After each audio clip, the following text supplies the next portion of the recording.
can't believe it. Chelsea, as they go through 36-year-old Brentford midfielder Jordan Henderson, targets for Xabi Alonso's side. Chelsea just signed Jordan Henderson.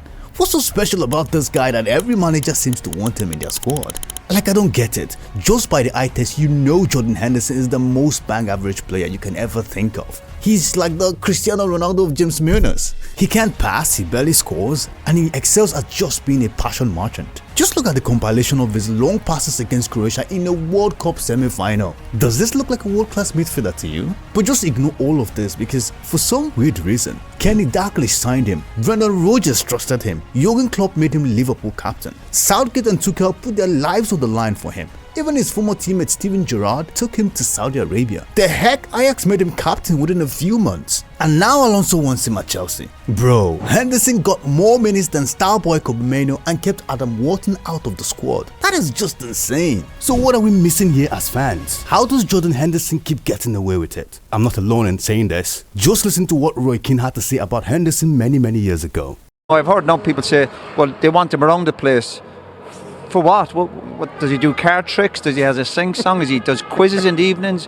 What does he do? So, if we go all the way back to his time as a youth player, Henderson's coaches always pointed out his work rate as the main attribute. And let me tell you something, you know someone is a dead baller when all they can offer is work rate. Even when Henderson joined Sunderland, he was not even the top 5 best players in his class. But ironically, the person who lit the fire under Henderson was Roy Keane. Yes, angry Roy Keane used to coach Sunderland not so long ago. Just listen to Henderson talk about it here. When Roy Keane comes in. Yeah. Like, tell us that story. So we had a game at Gateshead, wasn't great at all, didn't play very well as a team. Our coach has come to us and said, everybody's got to go into the training ground when we get there because the gaffer's coming in. Roy comes in, he said, this sums you lot up. Somebody had just signed and said, like, we've just paid whatever for you and who do you think you are? And talking about like the game not good enough. And I'm just standing there like thinking, if he comes to me, was just dripping with sweat. He gets to me and sort of just like looks at us and says, do you think you could play in the first team? I don't know how or why. And his response was just like, yeah. And he went, good, because the staff said you're the only one that was running around. And then he moved on and I'm like,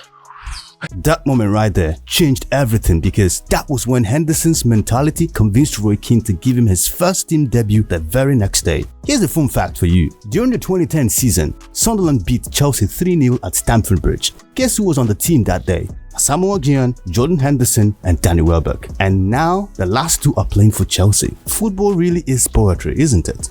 Jordan was so good at Sunderland that he convinced Liverpool to sign him in 2011 for 16 million. Back then, people used to jokingly call him the next Steven Gerrard. Yes, it was a joke back then because it was a ridiculous comparison. Hendo was no Stevie G and never would be. And for many years, it was really Steven Gerrard from Aldi. When Brendan Rodgers tried to ship him to Fulham, he refused to move and fought his way back into a really mediocre Liverpool midfield. That was the season they went on to choke the league with Gerrard slipping, you remember. Once Steven Gerrard left Liverpool, Jordan Henderson became the captain. Klopp came in soon enough with his high-energy football and everybody thought Henderson was cooked. But guess what? He managed to earn his place in that team and even became the team captain in that stacked squad. His first big moment came in that second leg against Barcelona. Despite not scoring, being the captain for such an epic comeback is pretty sick. In the final, Henderson matched Steven Gerrard by lifting the Champions League trophy. For England, Jordan Henderson was always Mr. Reliable. Southgate picked him constantly and always ended up annoying England fans. They even booed him in against Wales in 2022 and called him the worst footballer they had ever seen kick a ball. But that didn't stop Southgate from playing Henderson in 2018 semi-final. You've seen the passing compilation. He was horrible that game. No excuses whatsoever. I mean, here's the video for you once again. Dude was cheeks. But it was during the COVID season that fans really understood the importance of having Jordan Henderson on the pitch. Just look at the compilation to understand what I am saying. This guy was just a general on the pitch. Keep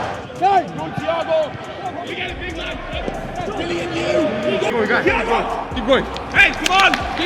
Keep coming! Stop the cross! Stop! Good lad! Just from watching this clip, I feel like running through a wall for this guy. And he finally reached the peak when he helped Liverpool win the league for the first time in 30 years. This was huge because Jordan Henderson of all people finally brought home the trophy that even Steven Gerrard was not able to bring home. Take a second to digest this.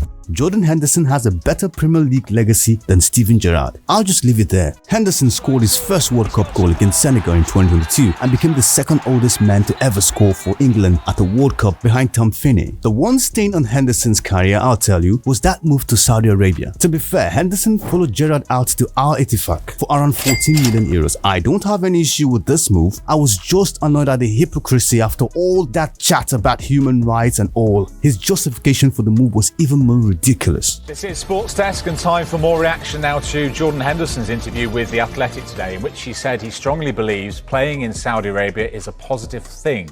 Henderson had long been an advocate for LGBTQ+ rights, but he moved to Al Ettifaq from Liverpool earlier in the summer. And after stinking up the place in Saudi League with Gerrard, Henderson decided it was time to return to Europe and join Ajax in time for the Euros. Till now, I still can't believe they made him captain. Well, his form was so bad that he didn't make the England squad and Adam Wharton and Kobbie Mainoo took his place. After playing 57 games for Ajax, Jordan Henderson, the prodigal son of England, decided it was time to go back to join Brentford on a free transfer. Everyone knew Henderson came home to play in Tuchel's Ireland before the World Cup, but all of us prayed for the plan not to work. Cause watching Henderson ball in 2026 has to be a war crime. Well, surprise, surprise, when Tuchel announced the squad, there was a mighty Jordan Henderson. You know the crazy part of the story? Tuchel admitted that Henderson wasn't a guaranteed starter, so he was basically there for the vibes. Why Jordan? I think this is a pretty easy one. Jordan is first of all a serial winner. He's available. He makes sure that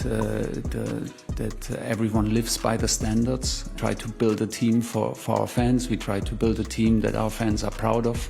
Half of England lost their heads when the squad was announced. They even went as far as calling Thomas Tuchel a double agent sent by Germans to sabotage England. So let me show you Henderson's World Cup stats. 6 minutes against Panama, then he got a yellow card on the bench before breaking his arm at the Azteca before the win against Mexico. So after the World Cup, Henderson left Brentford by mutual consent, and Xabi Alonso immediately swooped in to sign him. You know the irony of all of this? Klopp tried to replace Hendo with Caicedo and Lafia, but now they are all playing on the same team. Football is really weird. Do I think Jordan Henderson would shock the world at Chelsea? Absolutely not. He is washed and bang average, but what he would bring is that veteran leadership. He'll be like one of those NBA veterans like Udonis Haslem, but he will be the glue and chaperone for that immature squad. I mean, Lord knows they need an adult in that room. He will also help them fill that homegrown quota just like Tom Heaton does for Manchester United. But either way, I wish Jordan Henderson and Danny Welbeck a good luck.